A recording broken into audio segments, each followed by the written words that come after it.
السلام علیکم. Good to have you at Urdu audio books. حاضر خدمت ہے مہرالنساء شاہ میر کا ناول بسمل، ایپیسوڈ 42. شام رات میں داخل ہو چکی تھی. قیس کمبیر کی سیاہ رینج روور تو جل کر خاک ہو چکی تھی. اس وقت وہ جس گاڑی میں تھا وہ سفید رنگ کی لینڈ کروزر تھی. گاڑی حدیبیہ چلا رہی تھی. اس کے ساتھ والی نشست پہ زارا بیٹھی تھی. عقبی نشست پہ زینیہ اور اس کے ساتھ قیس. وہ سارا راستہ پتھرائی آنکھوں سے باہر دیکھتی رہی تھی اور قیس اسے. وہ بے حد فکر مند تھا. کافی بار رک کر جہاں حدیبیہ اپنے لیے، قیس اور زارا کے لیے کافی لے کر آئی تھی، وہیں اس نے زینیہ کو بھی آفر دی تھی، جسے وہ سرد مہری سے ہر بار ٹھکراتی رہی تھی. اس کے موبائلز پر کالز آنے لگیں تو اس نے موبائل سائلنٹ کر دیا. قیس اسے دیکھتا اور لب بھیج کر رہ جاتا. وہ جانتا تھا اپنے شوہر کی موت پہ اسے تکلیف ہوگی، مگر اس کی تکلیف سے قیس کمبیر کو کتنی تکلیف ہوگی یہ اس کے گمان میں بھی نہیں تھا. وہ اسے مخاطب کرتا تو وہ خاموش رہتی. کہنے کو قیس کے پاس درست الفاظ تھے ہی نہیں. وہ ایک رات کو نکلے تھے اور اب اگلی رات چڑھائی تھی. زارا کا گھر راستے میں تھا. اسے چھوڑنے کے بعد گاڑی کمبیر محل کے باہر آ کر رکی. قیس کے لیے دروازہ کھولا گیا. وہ باہر نکل کر آیا اور دوسری طرف سے زینیہ کے لیے دروازہ کھولا. دروازے پہ کھڑے مسلح افراد اس کی اس حرکت پہ ایک لمحے کے لیے ساکت رہ گئے تھے. تم کچھ وقت میرے گھر چل کر بیٹھ سکتی ہو. اس حالت میں تمہارا ہاسٹل جانا ٹھیک نہیں. وہ اسے باہر نکل کر آتے دیکھتے ہوئے فکر مند ہوا. تمہیں میری فکر کرنے کی ضرورت نہیں ہے اور اس گھر سے میرا ہر تعلق توڑنے والے صرف تم ہو. تم مجھے میری ایک غلطی کے لیے معاف نہیں کر سکتی. میں اس وقت غصے میں تھا یار. وہ جھنجھلایا. زینیہ نے کرب سے اسے دیکھا. کاش وہ جانتا ہوتا اس نے زینیہ حاکم پہ یہ در کب کس بے دردی سے بند کیے تھے. کاش وہ اسے کچھ بتا سکتی. میں تمہیں کبھی معاف نہیں کروں گی. قیس خاموش رہا. وہ اونچی انائیں رکھتی تھی، وہ جانتا تھا، لیکن ایک دن اس کی اناؤں کی دیواریں ٹوٹ کر گریں گی اسے یقین تھا. اس نے ایک نظر ڈرائیونگ سیٹ پر بیٹھی حدیبیہ کو دیکھا، پھر دروازے پہ کھڑے دربانوں کو. میڈم کو ہاسٹل چھوڑ کر آؤ. حکم سنایا. میں خود جا سکتی ہوں، پیر سلامت ہیں میرے. انداز کاٹدار تھا. رات ہو گئی ہے، یہ تمہیں چھوڑ آئیں گے. وہ بضد ہوا. گاڑی سے اپنا بیگ نکالتے ہوئے منہ مڑی اور زخمی نظروں سے اسے دیکھا. مجھے تمہاری عنایات کی ضرورت نہیں ہے قیس. وہ کہہ کر آگے بڑھ گئی. قیس نے کراہ کر آنکھیں میچیں. وہ اس سے معافی مانگ چکا تھا، عادت کے برخلاف. کیا وہ اب اس کے پیچھے بھی جائے؟ اور اگلے لمحے کمبیر محل کے اونچے ستونوں نے حیرت سے منہ میں انگلیاں داب لیں جب انہوں نے اپنے سے زیادہ مضبوط ستون کو اپنی جگہ اور مقام سے ہلتے پھر ایک عورت کے پیچھے جاتے دیکھا. ان کے کندھوں پہ محل کا بوجھ نہ ہوتا تو ستون یقیناً صدمے سے زمین بوس ہوئے ہوتے. میں تمہارے ساتھ چلتا ہوں. وہ چھوٹے چھوٹے قدم اٹھاتا اس کے ہم قدم ہوا. اونچے اور عالی شان گھروں کی جلتی ہوئی بتیاں، ٹھنڈی ہوا اور لہلہاتے درختوں کے درمیان اس سرمئی سڑک پہ قدم دھرتے وہ دونوں خاموش تھے. تمہیں میرے ساتھ آنے کی ضرورت نہیں ہے. خاموشی ٹوٹی. پہلی بار تو نہیں آیا. جھماکے سے ان دونوں کے ذہن پہ وہ یاد تازہ ہوئی جب وہ ڈری سہمی لڑکی کے ساتھ اسی گلی میں اس کے ساتھ قدم اٹھاتا رہا تھا. وہ اس وقت بھی خود کو اس کا محافظ سمجھتا تھا اور آج بھی. بدلا تو کچھ نہیں تھا، ہاں سوائے زینیہ حاکم کے دل کے، شاید قیس کمبیر کے دل کے. تمہیں کسی بھی چیز کی ضرورت ہو، کچھ بھی پریشان کرے، جسٹ کال می. میں نہیں کروں گی. اگر تمہیں یاد ہو تو یہ پہلی کال نہیں ہوگی. قیس جتا کر بولا. زینیہ کی آنکھوں میں زخمی پن بڑھ گیا. ان دونوں کو وہ رات یاد تھی جب بالاج نے اسے طلاق دی تھی اور اس نے سب سے پہلا نمبر قیس کمبیر کا ملایا تھا. ہاں، یہ پہلی بار نہیں ہے، لیکن تم اس بار بھی میرے لیے نہیں آ سکو گے جیسے اس رات نہیں آئے تھے۔ تم کبھی میرے لیے نہیں آئے۔ طنز کے نشتر اس سیاہ آنکھوں والے مرد کے دل کو زخمی کر رہے تھے۔ کسی کی مجبوریاں سمجھا کرو یار۔ زینیا مڑی، اس کی آنکھیں گلابی پڑ رہی تھیں۔ قیس کو برا لگا۔ مجھے اپنی صفائیاں مت پیش کرو۔ تم نے مجھے ذلیل کیا، تم نے میری ایک نہیں سنی، تم نے سب برباد کیا، اور اب میں تمہیں یہ حق نہیں دیتی کہ تم وکٹم کارڈ کھیلو۔ تم میرے سامنے یہ ڈرامے نہیں کر سکتے۔ بولتے بولتے اس کی آواز ایک بار پھر بھر آ گئی۔ قیس نے ایک بار پھر جیب سے ٹشو نکال کر اس کی طرف بڑھائے۔ زینیا نے اس کے ہاتھ سے ٹشو لے کر اس کے منہ پہ دے مارے۔ قیس نے آنکھیں بند کر لیں۔ چہرے کے تاثرات میں کوئی دراڑ نہیں آئی۔ جیب تھپ تھپ آئی، چند اور ٹشو نکال کر اس کی طرف بڑھائے۔ زینیا نے دوبارہ ٹشو اسی غصے سے دوبارہ اس کے منہ پہ دے مارے۔ اس کا بس نہیں چلتا تھا قیس کمبیر کو گولی مار دے۔ ٹشو سے مجھ پہ اثر نہیں ہوتا، تھپڑ ٹرائی کر لو یا پھر مکہ۔ کیا فراخ دلی تھی۔ میرا دل کرتا ہے میں تمہیں جان سے مار دوں، وہ بے بسی اور رنج کی ملی جلی کیفیت سے چلائی۔ تمہارا دل کرتا ہے تو مار دو، وہ اس کی آنکھوں میں دیکھتے ہوئے بے حد سنجیدگی سے بولا۔ زینیا ایک لمحے کے لیے رک گئی۔ اسے سمجھ نہیں آیا کہ کون سی تکلیف زیادہ ہے، کون سا غم کہاں آ کر مار رہا تھا۔ عبداللہ زمان اس کے سامنے تھا، اس شخص کے روپ میں جس سے کئی تعلق نکلتے تھے۔ کرے تو وہ کیا کرے، کس کس شے کا بدلہ لے، کس کس تذلیل کا حساب مانگے۔ وہ واپس کیوں آیا؟ تم نے اپنے سگے ماموں کو قتل کر دیا، تم کیسے انسان ہو؟ قیس نے آس پاس دیکھا، پھر زینیا کو دیکھا۔ قتل نہیں کیا، قصاص لیا، اور اب تم آدھے اسلام آباد کو بتا دو قیس کمبیر نے کیا کیا ہے۔ وہ خفا ہوا۔ تم معاف بھی کر سکتے تھے۔ اس معاملے میں تم پہ گیا ہوں میں، کندھے اچکائے۔ میں تمہیں کبھی معاف نہیں کروں گی، میرے سامنے مت آیا کرو۔ تم دکھ میں ہو، وقت لو۔ زینیا کئی لمحے گیلی آنکھوں سے ملال سے اسے دیکھتی رہی۔ یہ اس کا عبداللہ نہیں تھا، جس کے خواب اور تصور اسے زندہ رکھتے۔ یہ وہ آدمی نہیں تھا۔ وہ قدم موڑ چکی تھی۔ قیس نے جھک کر ٹشو اٹھائے اور اپنی جیب میں اڑسے۔ وہ اب اس کی طرف دیکھے بغیر چل رہی تھی۔ قیس اس سے 2 قدم کے فاصلے پہ چل رہا تھا۔ ہاسٹل کا فاصلہ یوں بھی زیادہ نہیں تھا۔ گیٹ کے قریب اس نے زینیا کو آواز دے کر روکا تھا۔ اگر تمہیں کبھی بھی کسی بھی وقت میری ضرورت ہو تو کال می۔ اس بار تمہیں مایوسی نہیں ہوگی۔ اپنے کندھے پہ بیٹھی خاندان نامی چڑیلیں میں اتار چکا ہوں۔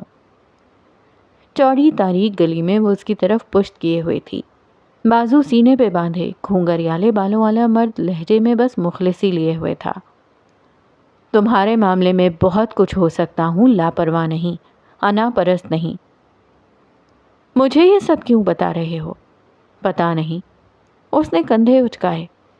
جو بتا رہا ہوں سچ ہے، تم سے جھوٹ نہیں بولے جاتے، تم بھی مت بولنا، ورنہ میں وہ انسان بن جاؤں گا جسے تم پہچانتی بھی نہیں ہوگی۔ یہ دھمکی ہے؟ کسی دوسرے کے لیے دھمکی، تمہارے لیے التجا۔ ذرا سے توقف کے بعد وہ پھر بولا، مجھے تمہاری فکر رہے گی۔ اس نے آہستگی سے اضافہ کیا۔ زینیا نے مڑ کر اسے دیکھا اور کئی لمحے دیکھتی رہی۔ کیا وہ اس شخص کو بتائے وہ اس کے کتنے خسارے کر چکا ہے؟ وہ بے خبر آدمی چند لمحے اس کی طرف سے کسی جواب کا منتظر رہا۔ جب وہ کچھ نہیں بولی اور آگے بڑھ گئی تو قیس نے اس کے اندر جانے کا انتظار کیا۔ پھر گردن اٹھائے وہ بیلکنی کی طرف دیکھتا رہا۔ چند منٹ بعد زینیا کے کمرے کی بتیاں جل اٹھیں، کھٹ پٹ شروع ہوئی اور اب وہ گہری سانس لیے پلٹ رہا تھا۔ ہاں، ایک بار جیب تھپ تھپا کر ٹیشو پیپرز کی موجودگی ضرور چیک کی تھی۔ چند منٹ بعد وہ گھر واپس آ گیا تھا۔ تھکاوٹ ایسی تھی کہ جوڑ جوڑ دکھ رہا تھا۔ لان پار کرتے ہوئے ہال میں آتے ہی اسے ایک بار پھر کوفت ہوئی۔ مقصود، بختیار، انیسہ اور میرا سب وہاں جمع تھے۔ تمہیں ضرورت کیا تھی وہاں جانے کی؟ میرا کی آواز بلند ہوئی۔ وہ لوگ تمہیں نقصان دے سکتے ہیں، تم کیوں نہیں سمجھتے ہو؟ بے وقوفی کی کوئی حد ہوتی ہے قیس، بختیار نے ملامت کی۔ ہم آپ کے لیے پریشان تھے بھائی، حویلی سے فون آیا ہے، تب سے ہم سب یہیں آپ کا انتظار کر رہے ہیں۔ انیسہ رو دینے کے قریب تھی۔ میں بالکل ٹھیک ہوں، جو کچھ کروں گا وہ بھی سوچ سمجھ کر کروں گا، فی الحال مجھے آرام کرنے دیں، رسان سے کہتے ہوئے وہ اندر کی طرف بڑھ گیا۔ مقصود پرسوچ نظروں سے اسے جاتے ہوئے دیکھتے رہے۔ قیس انہی کی نظروں سے خائف ہو کر یہاں سے گیا تھا۔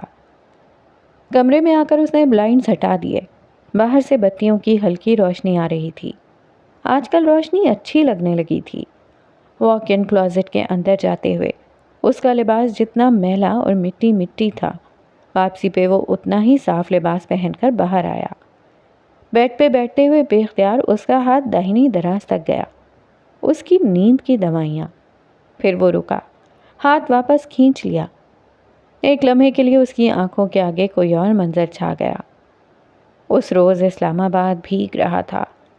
عمارتوں کے شیشوں سے پھسل کر سڑک پہ بوسہ دیتے قطرے ہر لمحے اپنی وقت کھو رہے تھے۔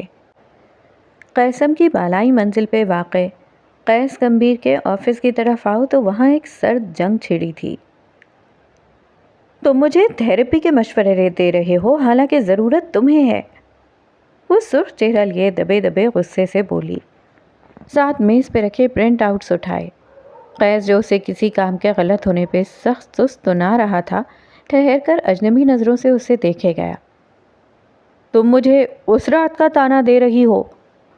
یکدم اس کے اندر کی محافظ پرسنالٹی جاگ گئی تھی۔ زینیا کے چلتے ہاتھ یکدم ساکت ہوئے۔ تم مجھے میری ذہنی بیماری کا تانا دے رہی ہو؟ میں تانا نہیں، مشورہ دے رہی ہوں قیس، تحمل سے کہتے ہوئے اس نے کرسی سنبھالی۔ اس روز جو کچھ میں نے دیکھا وہ نارمل نہیں تھا، اور وہ سب صرف ایک دن کے لیے نہیں تھا۔ دماغ انسان کے جسم کا سب سے ضروری حصہ ہوتا ہے۔ اگر اس کے ساتھ کوئی مسئلہ ہے تو یہ مسئلہ پورے جسم کو اثر انداز کرتا ہے۔ تم اپنے اوپر چاہے جتنے پرت چڑھا لو، اندر سے تم ایک ذہنی مریض ہو جس کے ساتھ پیچیدگیاں ہیں، اور یہ ٹھیک ہو سکتی ہیں اگر تم چاہو۔ ہو گیا تمہارا، ناؤ گیٹ آؤٹ، سرخ چہرے کے ساتھ وہ ضبط سے بولا۔ اگر کسی انسان کو بخار ہو تو اسے سر درد بھی ہونے لگتا ہے، اس کے جسم سے توانائی نچوڑ کر رہ جاتی ہے، چہرہ زرد پڑ جاتا ہے اور زبان ذائقہ کھو دیتی ہے۔ یہی حالت دماغ کی کسی بیماری کے ساتھ بھی ہوتی ہے، بس فرق یہ ہے کہ بخار خود کو چھپا نہیں سکتا، جبکہ دماغ کسی حد تک اداکار ہوتا ہے۔ میں تمہیں کوئی تانا نہیں دے رہی، میں نے محض ایک مشورہ دیا ہے، لے لو یا پھر چھوڑ دو۔ وہ کرسی چھوڑ کر اٹھ کھڑی ہوئی۔ میرے پاس ان سب چیزوں کا وقت نہیں تھا، قیس جھنجھلاہٹ سے بولا۔ کئی بار اتنا مصروف ہوتا تھا کہ کھانا کھانا بھی ایک اضافی کام ہوتا تھا میرے لیے۔ میرے حریف میری ناکامیوں کی طاق میں تھے۔ میں اگر کسی ذہنی مرض کے پیچھے بھاگتا تو زندگی ہاتھ سے نکل جاتی، میرے خاندان کا کیا بنتا؟ مشورے دینے سب کو آتے ہیں، تم نے میری زندگی نہیں جی۔ وہ تلخ ہوا۔ تم پہ سب سے زیادہ حق تمہارا ہے۔ مجھے آج تک کسی نے یہ نہیں بتایا نا، کیونکہ تم ہر بتانے والے کو کہتے ہو گیا، ناؤ گیٹ آؤٹ۔ قیس بلا ارادہ گردن جھکا کر ہنس پڑا۔ کوئی مسیحائی کرے تو اس سے لڑا مت کرو، اپنا علاج کرواؤ، اب بھی بہت وقت ہے۔ سوچوں گا، وہ بہت دیر بعد مبہم انداز میں بولا۔ آج حال میں ایک گہری سانس ہوا کے سپرد کرتے ہوئے وہ بیڈ پہ گرنے کے انداز میں لیٹ گیا۔ آنکھیں بند کیں تو کچھ خیالوں نے ذہن کے کیواڑوں پہ دستک دی۔ وہ اسے سوچے گیا، اسے یاد کیے گیا۔ اس کا روتا چہرہ، گیلی آنکھیں یاد آتی تو دل بے چین ہو جاتا تھا۔ اس نے ہاتھ بڑھا کر اپنا موبائل اٹھایا اور حدیبیہ کو کال ملائی۔ چند سیکنڈز کے اندر لائن مل گئی تھی۔ تم گھر پہنچ گئی ہو؟ جی۔ آپ اسے چھوڑ آئے؟ اب آپ ٹھیک ہیں؟ تمہیں یہ پوچھنا چاہیے کیا وہ ٹھیک ہے؟ حدیبیہ خاموش رہی۔ قیس جانتا تھا وہ زینیا کو کچھ خاص پسند نہیں کرتی۔ وہ رو رہی تھی حبیب، مجھے بہت برا لگا۔ اس نے سستی سے ٹائپ کیا۔ کیوں؟ وہ جب روتی ہے تو مجھے برا لگتا ہے، جب کسی اور کے لیے روتی ہے تو اور برا لگتا ہے۔ وہ میری ہے تو اس کے احساسات بھی میرے ہونے چاہیے۔ وہ کوہنی کے بل دراز ہوا۔ وہ ہنسے تو میرے ساتھ، روئے تو میرے لیے۔ کیا آپ صرف اتنا چاہتے ہیں؟ اس سے تھوڑا زیادہ۔ وہ روتی ہے تو میرے پاس دلاسے کے لیے صرف الفاظ کا حق ہوتا ہے، میرے پاس لمس کا اختیار ہونا چاہیے نا؟ اس کے لہجے میں کچھ تھا کہ اپنے فلیٹ کا دروازہ کھول کر اندر داخل ہوتی حدیبیہ ٹھٹک گئی۔ وہ اب اس سے مزید کچھ کہہ رہا تھا اور وہ سن رہی تھی۔ ان دونوں کو چھوڑ کر اگر ہاسٹل کی طرف آؤ تو زینیہ حاکم ایک عجیب سے چہرے کے ساتھ اپنے کمرے میں داخل ہوئی۔ شیزل جو بتیاں جلانے سے بہت بری طرح بدمزہ ہوئی تھی، وہ کچھ کہنے لگی مگر ٹھہر گئی۔ کچھ تھا جو اسے کھٹک گیا تھا۔ اپنے بیڈ کی طرف آتے ہوئے اس نے جوتے اتارے، دوپٹہ کھینچ کر گلے سے نکالا۔ اس کی آنکھیں اب خشک تھیں، چہرہ سپاٹ۔ وہ رو چکی تھی اب بس۔ زینب؟ شیزل نے دھیرے سے پکارا۔ تم ٹھیک ہو؟ وہ جواب دیے بغیر بتیاں بجھاتے ہوئے لیٹ گئی، چادر سر تک تان لی۔ شیزل نے کئی الفاظ کو واپس دھکیلا۔ اس کی دوست اس چہرے کے ساتھ واپس نہیں آئی تھی جس کے ساتھ وہ گئی تھی۔ کچھ بھید جب کھلتے ہیں تو انسان کے لیے پروسیس مشکل ہوتا ہے، یوں جیسے ایک بھاری دروازہ ہو اور اس کے پار یادوں کا ایک ریلا ہو۔ دروازہ کھل جاتا ہے تو ریلا باہر آ جاتا ہے، یادیں اور تکلیفیں آس پاس بکھر جاتی ہیں۔ انسان ان یادوں، تکلیفوں اور بے حد چبھنے والی نوکیلی خاردار کہانیوں کو ذہن سے نکال ہی نہیں پاتا۔ زینیہ حاکم کے لیے بھی وہ دروازہ کھل گیا تھا، وہ باب جس کے پار عبداللہ زمان کی یادیں تھیں۔ ہاسٹل کے کمرے میں اپنے بستر پر بیٹھے ہوئے اس کی آنکھیں کسی غیر مرئی نقطے پہ جمی تھیں۔ شیزل اس کے منہ سے نکلتے لفظ تو سن چکی تھی مگر ان کو جذب کرنا واللہ وہ اس زندگی میں نہیں کر سکتی تھی۔ تمہارا منگیتر عبداللہ، او مائی گاڈ، عبداللہ قیس ہے۔ وہ چہرے پر ہاتھ رکھے بے یقینی سے پیچھے کو ہوئی۔ میں اسے جانتی ہوں، اس کا ماضی برا تھا اور اس کی منگیتر، وہ تو اس کے پورے خاندان سے نفرت کرتا تھا۔ او میرے خدا، یہ کیا ہے؟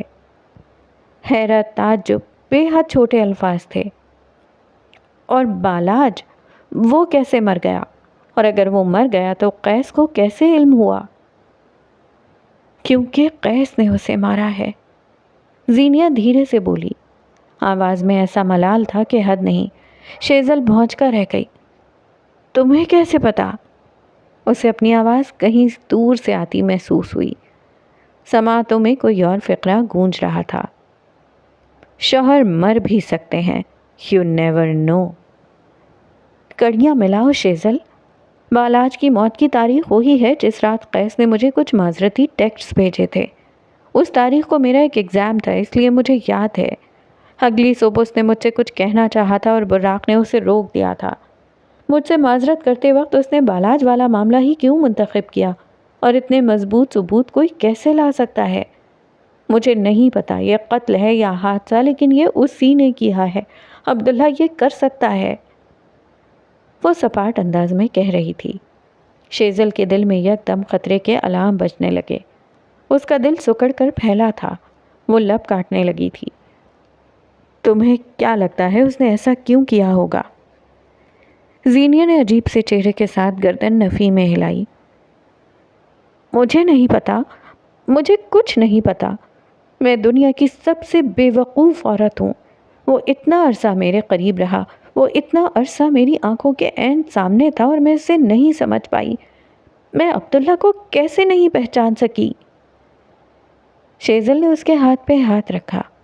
اس لڑکی کے لیے جو تکلیف دل میں اٹھتی تھی وہ اصلی تھی۔ مجھے کچھ سمجھ نہیں آ رہا زینیہ، اٹس میسڈ اپ۔ زینیہ خاموش رہی۔ اس کے پاس کہنے کو کچھ نہیں تھا، اس کے ہاتھ خالی تھے۔ دل شل اور زندگی نے اس کے ساتھ بے حد گھٹیا کھیل کھیلا تھا جس میں کوئی بھی داؤ زینیہ کے حق میں نہیں گیا تھا۔ یادوں کے اس باب کے کھلنے پہ انسان کا سب سے پہلا رد عمل فرار ہوتا ہے۔ اس بات سے بے خبر کہ فرار ہر دفعہ ممکن نہیں ہوتی۔ وہ پورے 3 دن گھر سے باہر نہیں نکلی تھی، نہ کسی کی کال اٹھائی، نہ کسی سے کوئی بات کی۔ اس کمرے کے پار حقیقت اژدہے کی طرح منہ کھولے کھڑی تھی۔ زینیا اس کا نوالا بننے سے ڈرتی تھی۔ وہ ہر آہٹ سے خوفزدہ تھی، ہر انسان سے خائف۔ شام کا پچھلا پہر تھا۔ نک سک سے تیار شیزل سیمسن کمرے میں داخل ہوئی تو آج اس کے ساتھ 2 اور لڑکیاں بھی تھیں۔ براق اور اس کی شادی کے دن قریب آ گئے تھے۔ وہ یہاں سے اپنا سامان شفٹ کروا رہی تھی۔ دروازہ کھولتے ہی اس کی نظر سامنے الماری کھولے کھڑی زینیا پہ پڑی۔ اس کے ساتھ کھڑی دونوں لڑکیاں بھی چونک گئیں۔ وہ متوحش انداز میں سامان بیگ میں بھرتی جا رہی تھی۔ موبائل ہاتھ میں تھا۔ وہ نارمل نہیں لگتی تھی۔ میں اپنے باپ کے گھر آنا چاہتی ہوں تو اس میں مسئلہ کیا ہے بشر؟ کیا میں گھر نہیں آ سکتی؟ اس کی آواز ضرورت سے زیادہ بلند تھی۔ میں بس یہ پوچھ رہا ہوں تم ٹھیک تو ہو؟ ابھی کچھ دن پہلے ہی تم یہاں آئی تھی اور تمہارے ٹیسٹ بھی تھے۔ بالاج کے گھر والوں نے تمہیں کچھ کہا ہے کیا؟ یہاں وہ ٹھہر گئی۔ شیزل نے دونوں لڑکیوں کو کھڑے کھڑے روانہ کر دیا۔ وہ اپنی دوست کے کمزور لمحے کا گواہ کسی اور کو نہیں بنا سکتی تھی۔ اندر فرش پہ بیٹھی زینیا کی آنکھیں دور کہیں خلا میں تھیں۔ وہ اب بالاج کی کچھ نہیں لگتی تھی اور نہ وہ اس دنیا میں رہا تھا، لیکن جو خسارہ اس کا ہوا تھا اس کا کوئی مول نہیں تھا۔ انہوں نے کچھ نہیں کہا ہے۔ کافی دیر بعد وہ مدھم لہجے میں بولی، میری طبیعت بہت خراب ہے، مجھے گھر یاد آ رہا ہے۔ وہ بدقت آنسوؤں پہ بند باندھے ہوئے تھی، چہرہ گلابی پڑ گیا تھا۔ میں لینے آ جاتا ہوں، بتاؤ کب آؤں؟ تم کیسے جا سکتی ہو؟ تمہارے ٹیسٹ ہو رہے ہیں، شیزل بلند آواز میں بولی تاکہ بشر کی طرف آواز جائے۔ زینیا مزید کچھ کہتی کہ شیزل نے اس کے ہاتھ سے فون لے لیا۔ بشر صاحب، اس کا دماغ الٹ گیا ہے۔ فون کان سے لگاتے اس نے پہلا جملہ یہی کہا تھا۔ اس کے ٹیسٹ ہو رہے ہیں اور یہاں سے بھاگ رہی ہے۔ میں اسے سمجھاتی ہوں، آپ فکر نہ کریں۔ 1-2 باتیں مزید کہہ کر اس نے فون رکھا اور زینیا کی طرف متوجہ ہوئی۔ وہ زمین پہ بیٹھی تھی، آنکھوں تلے حلقے، ملگجا لباس، کھنڈر چہرہ۔ یہ وہ زینیا حاکم نہیں تھی جسے شیزل جانتی تھی۔ تم کیا کر رہی ہو زینیا؟ اپنے کام سے کام رکھو۔ تم ہوتی کون ہو میرے معاملات میں آنے والی؟ زینیا یکدم پوری قوت سے چیخی، ہاتھ میں پکڑا پرفیوم دیوار پہ دے مارا۔ شیزل نے ضبط کیا، میری بات سمجھنے کی کوشش کرو، ہم کوئی حل نکال لیں گے۔ تم اپنے کام سے کام رکھو، میری پرواہ کرنے کی ضرورت نہیں۔ زینیا ایک بار پھر چیخی اور میک اپ کٹ اٹھا کر فرش پہ پھینکی۔ شیزل اپنی جگہ سے اٹھی اور کانچ کی بوتل اٹھا کر زمین پہ دے ماری۔ چیزیں توڑنا تم سے بہتر جانتی ہوں میں۔ آواز تم سے زیادہ بلند ہے میری، اور پرواہ مجھے مرے باپ کی بھی نہیں ہوتی تو تمہاری کرنا چھوڑ دی تو تمہارا ہی نقصان ہوگا۔ وہ چبا چبا کر الفاظ ادا کر رہی تھی۔ شادی ہے میری 1 ماہ بعد، اور یہاں تمہارے ساتھ جھک مار رہی ہوں، صرف اس لیے کیونکہ پرواہ ہے تمہاری۔ تم یہ سب چھوڑ کر کہیں نہیں جاؤ گی زینیا۔ 1 سال کی انویسٹمنٹ تم ضائع نہیں کر سکتی۔ اس کا انداز قطعی تھا۔ تم یہ سب اس لیے کہہ رہی ہو کیونکہ تم عبداللہ کو نہیں جانتی، میں اور میرا خاندان اسے جانتے ہیں۔ زینیا درشتی سے بولی، وہ اپنے سگے ماموں کا قتل کر چکا ہے اور یہ اس کا آخری قتل نہیں ہوگا، میں جانتی ہوں۔ اس نے بالاج کو بھی مارا ہے۔ تمہارے پاس کوئی ثبوت نہیں ہے۔ عبداللہ کے متعلق مجھے ثبوتوں کی ضرورت نہیں ہوتی مس سیمسن، وہ میری روح سے جڑا ہوا ہے۔ مجھے اس کے متعلق الہام ہو جاتے ہیں۔ وہ مار دے گا، وہ سب کو مار دے گا۔ وہ ہاتھ اٹھا اٹھا کر دیوانگی سے کہہ رہی تھی، تم اپنی موت سے خوفزدہ نہیں لگتی۔ شیزل اس کی آنکھوں میں کچھ کھوجتے ہوئے بولی۔ زینیا کی آنکھوں میں کچھ ڈر آیا تھا۔ وہ مہدی کو مار دے گا اور میں یہ نہیں ہونے دوں گی۔ اب کہ اس کا لہجہ دھیما پڑا۔ شیزل اسے دیکھ کر رہ گئی۔ کیا شے تھی محبت؟ کیسے، کب، کہاں نے حتیٰ کر کے مارتی تھی، علم بھی نہیں ہو پاتا تھا۔ وہ 2 قدم آگے آئی۔ شیشہ بری طرح اس کے پیر میں کھپ گیا تھا۔ وہ مجھے مار دے گا،